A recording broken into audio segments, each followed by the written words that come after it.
What's going on, fellas? Coach Joe Bolden, special teams. How we doing? Good. Great. I guess to open up, excited to get going here and really a little over a month to get the guys out on the field right here. Primetime television for, I think these guys worked all summer for this opportunity. They've worked their rear ends off with Coach B.A. They've stayed true to their goals they've set. Excited to get going, excited to see these guys put what they've worked so hard into out on the field for y'all to see. Coach, how excited are you to get your punter pretty soon on Thursday? I got a couple punters, all right? So you guys out there think we didn't have a punter, all right? I'll let you guys try to figure the rest out. I don't know if he can kick yet, and we'll see when he gets here, and maybe he's already here. I don't know. I'll let you guys figure that one out, though. So historically, Southern Miss has been known for having some pretty good quality special teams. Ray Guy is one of the best players, obviously, in the history of the game. Talk to me about what's your stress on special teams and how that makes a difference in the game. Yeah, I think everybody said, obviously this place has an unbelievable history. One of the things that really stuck out is I'm not from the South, but I damn sure knew about Ray Guy, and I knew about this university in this town, and when Coach Huff called though that tradition here, right, I won't say makes your job easier, but it sets you up for the opportunity to recruit high-level players, right? Like, I don't think you can settle because you're at a quote-unquote G5 school for lesser talent.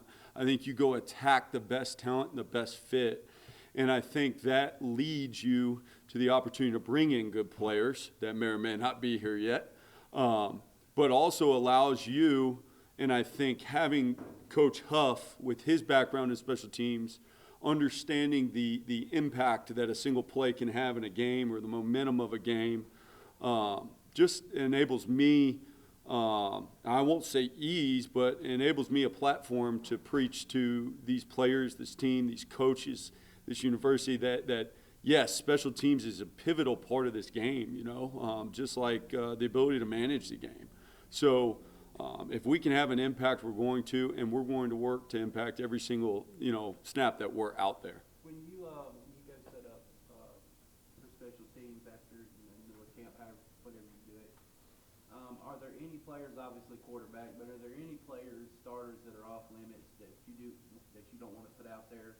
Maybe cornerbacks, I don't know, safeties, wide receivers. Are there guys that you're saying we will not put on special teams, or are you we're going to put our best foot forward? It doesn't matter who it is. Absolutely. So depending on where you go, you'll get a whole bunch of different answers on this one, right? You obviously want to protect the best players, right? And in order to protect the best players, you have to have really quality guys that surround them. And at the end of the day, the reason that football is such a great sport is because you need all 11 on the field to be operating. And it doesn't matter whether it's offense, defense, special teams, if it's a sideline management, whatever it is, you need to be coordinated, from the top down to make sure that you're using and putting guys in the best position. So, I've always thought this is special teams is a unique way to, number one, build relationships with every single guy on the team, right? So, I would say other than Coach Huff, I get the opportunity to address the team, and other than our head strength coach, probably at the top end, talk to the entire team almost as much as anybody, if not more than most people in this organization. So, the fact that Coach trusts me with the messaging and the schematics and all of those things of that, I would say no, there's not a single individual on this team that's off limits from playing special teams. That includes, the starting quarterback, and I'll let you guys decipher what that means, right? But I will tell you is Coach Huff is providing and has established the grounds and the blueprint to win. We will follow that. We will adapt, adjust, develop, and ensure that we put players in the position to max out their capabilities to make plays, and also, right, do it in an intelligent way where we don't wear guys out. So in November or the first week of December, you're hurting and you're trying to bandage things together, right? I've always, I think Morgan Wallen said it best one time. It's like putting a Band-Aid on a bullet hole, right? You don't want to be doing that late in the season. You want to be built to last. You want to have, you want to be built tough, right? So shout out to Ford. So. You got some proven dangerous return specialists Mhm. at your disposal. Kind of speak to those guys and some of the dynamic things they bring to the return game. Yeah, each one of them, it's crazy. Once you spend time with guys, you understand their personality, you understand kind of how they think, right? And then you also see them both offensive, defensively, and then special teams, and you're just like, wow, like it's kind of nice. It's like I got 4 kids, they're all young, and when my wife gets out the box of colored pencils, they're like, wow, new shiny toy. What am I gonna? All right, I'm gonna start with blue, then I'm gonna go to yellow, then I'm gonna go, and to me, I sit back and I'm like, man, like this is great. I got a whole bunch of guys that can be electric with the ball in their hands to make plays. How am I going to use them? And really, in reality, how are we gonna? Like, I'm gonna have to find ways to get them all the ball, and that's a good problem to have, And thankfully, coach is going to help us out, and I think we'll be set up to put those guys based on what phase. In the right position to carry the rock. Coach, since you have spent so much time with the guys in different ways, what kind of sense are you getting from this team? Just how they're connected and just kind of how they're getting mentality together, Yeah, number one, they're a tough group of guys, right? That's everything from the off-season program with BA to how we coach them, right? Like, my background's kind of old school. I think you guys may know that or not, but like, Greg Madison's like the OG, like coach in my head, like one of my biggest mentors. And on that, like, we had a conversation with this whole portal thing opened up, and it's like, how do you coach guys now? Like, he retired, right? So he's playing golf right now. He's all fired up about that. And we have these conversations all the time. And he goes, how do you coach? Like, how are you going to coach a guy and rip somebody's rear end and not be afraid that they're going to leave? Well, who cares, right? Like, you have to be true to yourself. You have to be true to these players.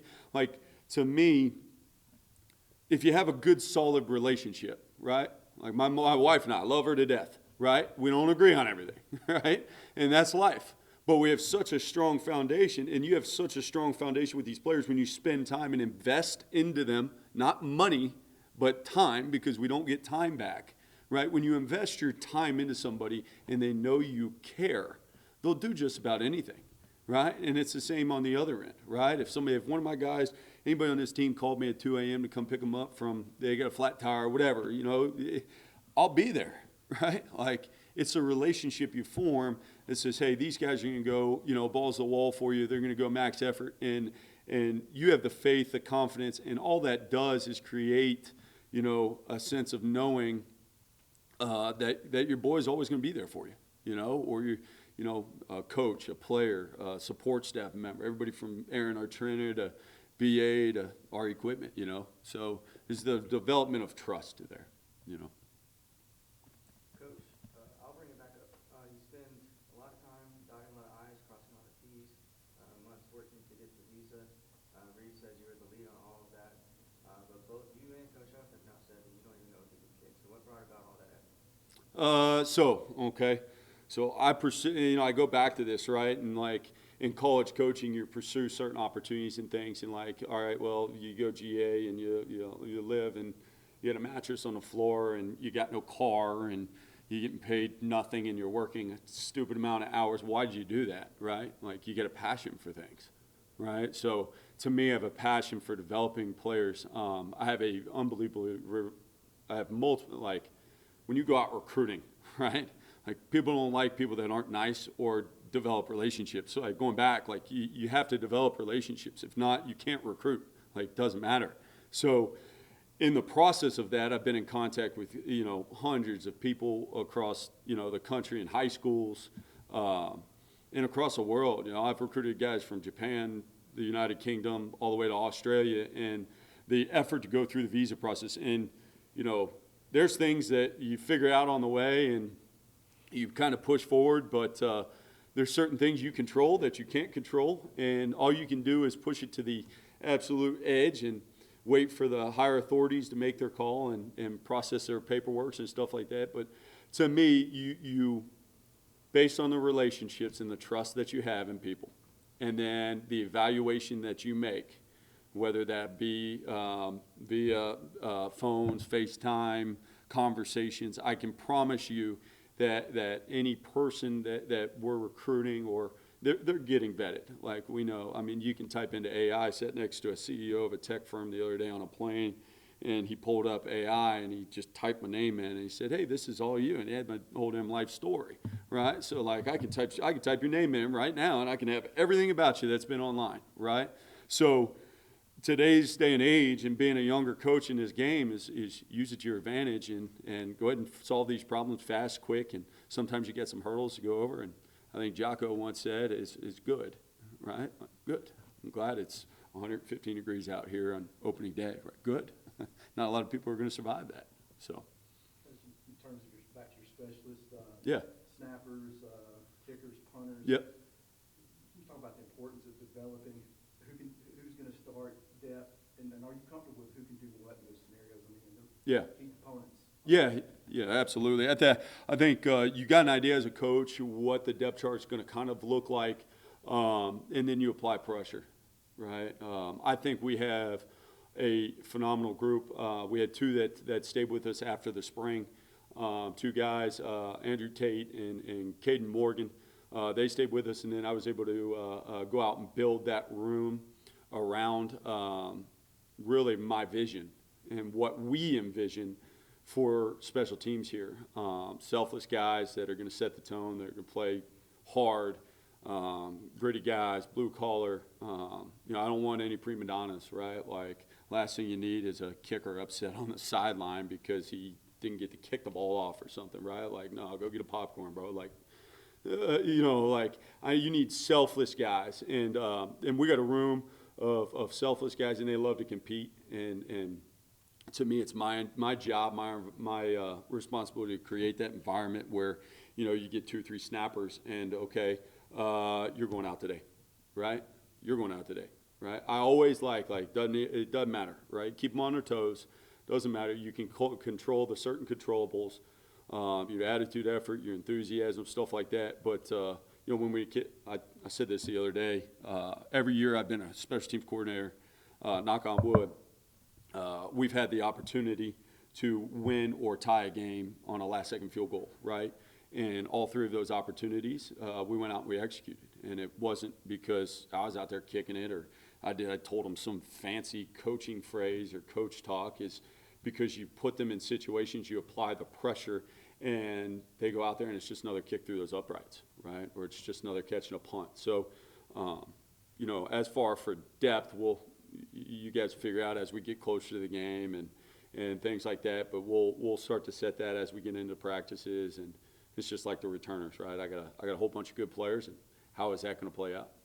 Coach, Coach Hunt mentioned it's going to take a lot of things, everything, to even get to Mississippi State week 1. And just how do you want to get these guys sharp over the next 30 days to really, bring it at them and just your thoughts on the field for Mississippi State? Yeah, absolutely. I think, number one, hats off Coach Levy and stuff like that. I know several guys on that staff, and they do a heck of a job up there.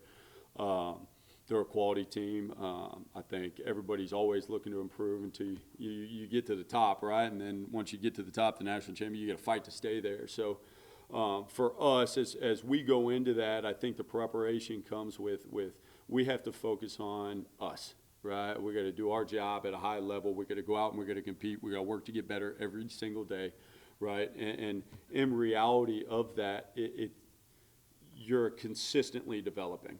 Right, and that's, I think Coach probably said it in media days the other day. I think the development of players is a lost art. Everybody wants to go out and go, hey, I'll pay you $500,000 if you're going to play nickel for me right now. Like, nobody wants to coach guys, right? So it's like, instead of who's the best coach, now it's like who's got the deepest pockets. Sometimes the deepest pockets are the best coaches, but at the same time, it's how do you develop those guys? And so we have this period of time here in August where it's our job to continuously develop them and put them and enable them in a position to succeed at a high level there on August 30th.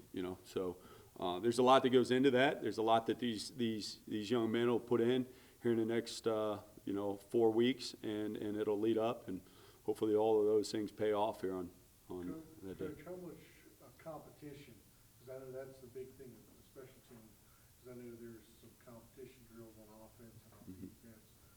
How much do you plan to have competition just to get the guys up and at 'em? Yeah, every day, right? Like, and to me, in life, there's winners and losers, right? You either wake up and you win the day or you lose the day, right? Nobody wants to go home and tell their kids, tell their wife, tell their significant other, sit down in a recliner and say, I was a loser today, right? So we will compete every single day. We will set up drills and manufacture, kind of like I was talking about the pressure, is manufacture those competitions. There's a certain order that I put them in order to teach them the fundamentals and what they can use in certain situations and train their response in a game, and then take that trained response and put it in a combative or a competitive isolated drill, and then move into a group and then to a team setting. So to me, there's always going to be some pressure. There's always going to be some manufacturing of competition. I think with competition comes changes of depth charts and where guys are, and then you got to find out who works well together and create some continuity. Anything else? Coach, thank you. Good. Appreciate y'all. Thank you, Coach. Thank you. Thanks, sir. Yeah. Appreciate y'all.